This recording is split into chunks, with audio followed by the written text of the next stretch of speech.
Welcome to Shri Kalyani properties. కొత్త venture start చేసామండి. మన వెంచర్ ముందు 40 ఫీట్ సిమెంట్ రోడ్ అండి. ఇళ్ళకి దగ్గరలో ఉంటుంది ఇళ్ళని అనుకొని. టోటల్ ఫ్లాట్స్ 26 ఫ్లాట్స్ అండి. Ready to construction. వెంటనే ఇల్లు కట్టుకోవచ్చు. ఈస్ట్ అండ్ వెస్ట్ ఫ్లాట్స్ అవైలబుల్గా ఉన్నాయి. కాస్ట్ 6,500 అండి. గవర్నమెంట్ వాల్యూ 2,200 అండి. మన వెంచర్ నుంచి కొత్తగా వస్తున్న గ్రీన్ ఫీల్డ్ ఏమండి మన వెంచర్కి వాకబుల్ డిస్టెన్స్లో ఉంటుంది. ఇక్కడ నుంచి విజయవాడ చేరుకోవాలంటే కేవలం 15 మినిట్స్లో చేరుకోవచ్చు ఈ హైవే మీద నుండి.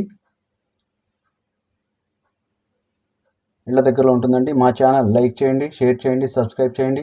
స్క్రీన్ మీద నెంబర్ ఇచ్చాను, ఆ నెంబర్కి కాంటాక్ట్ చేయండి. వెంటనే మా వెంచర్ విజిట్ చేయండి. ఇల్లు కట్టుకోవడానికి అనువైన వెంచర్ అండి. గ్రీన్ ఫీల్డ్ హైవేకి చాలా దగ్గరలో ఉన్న వెంచరు. మన వెంచర్ డెవలప్మెంట్స్ చుట్టూ fencing, entrance gate, 30 feet BT roads, అలాగే పవర్ సప్లై. వెంటనే ఇల్లు కట్టుకోవడానికి పవర్ సప్లై కూడా ఇస్తున్నామండి. గ్రౌండ్ వాటర్ ఇస్తున్నాము. వెంటనే స్క్రీన్ మీద నెంబర్కి కాంటాక్ట్ చేసి మా వెంచర్ విజిట్ చేయండి. Thank you.